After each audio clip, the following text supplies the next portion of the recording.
He says, I am Jesus in verse 5. So then we move on to like verse 6, where it just says, arise, and he tells them to go into the city like that I told you to go to, right?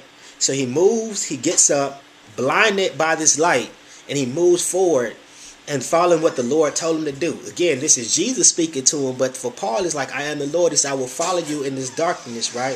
Have we ever been in a situation in our own personal lives where we know that we've been against like God's principles for us? We know that we live like a life that wouldn't be seem deemed correct in the eyes of the Lord, might be holding on to too many worldly possessions. It might be saying things that we know aren't the characteristics of the Lord, but yet we persecute those that tend to walk the way of Christ, those that attend church regularly, those that fellowship with one another, study the word, read the Bible, do community service work. Just look out for the fellow man and actually live those teachings. We've all fell short because like I said last week, none of us are perfect. We all fall short of his glory, right? So that's nothing new. There's nothing even troublesome to having that perspective. But we also need to understand what Paul does is that when the Lord calls you, you have to be willing to walk in the midst of your blindness to wherever the Lord sent you to go. So I'm always thankful for those that the Lord sent to interact with us in the actual virtual church, because there's many things you could be doing on a Monday night, but you chose to take time out to be with us, to fellowship with us, and we're honored by that. But what was interesting to them was that the men around them heard a voice, but they didn't see no man. And I always take that to mean, like the Spirit was there.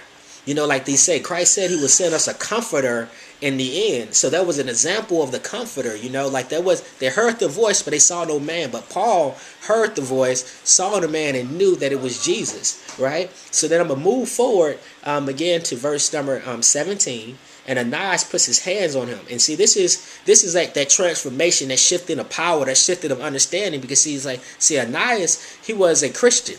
And see, the Christians knew the story of Paul. They knew about Paul being a murderer. They knew about Paul sending orders to take women and children out of their homes that were practicing Christianity. So here was a person of faith that received a word from God, from the Lord Jesus, and followed it. So he went to go find Paul in the midst of his blindness and laid a hand on him.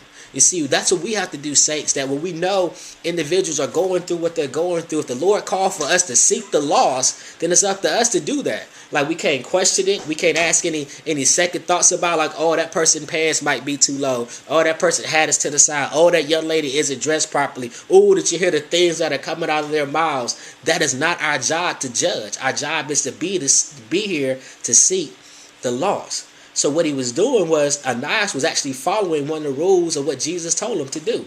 So he went to go find Paul, and when he put his hands on Paul, they say like his eyes dropped, like there was a scale that was on his eyes. And I always imagine in my spirit that's like the devil, right? Like we always say that the devil was in the Garden of Eden as a snake. So within our eyes there were scales, so he couldn't see. But it was the devil way. It was a selfish way. Like sometimes even within our faith walk, we can become selfish and not truly honor what God has intended for us to do, which is to bless the world. Because we get so content into our Bible fellowship, our Sunday school. Only my pastor can preach this way. Only my choir can sing this way. I'm the best praise dancer. I'm the best this, that, and the other. And not understanding that God gave us all gifts to honor him.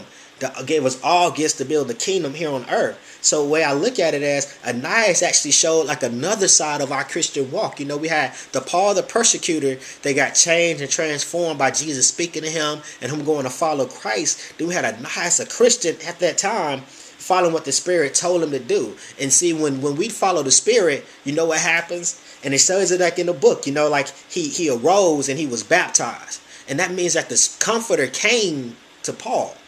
At this time he was Saul, but we all know him as Paul. The Comforter came.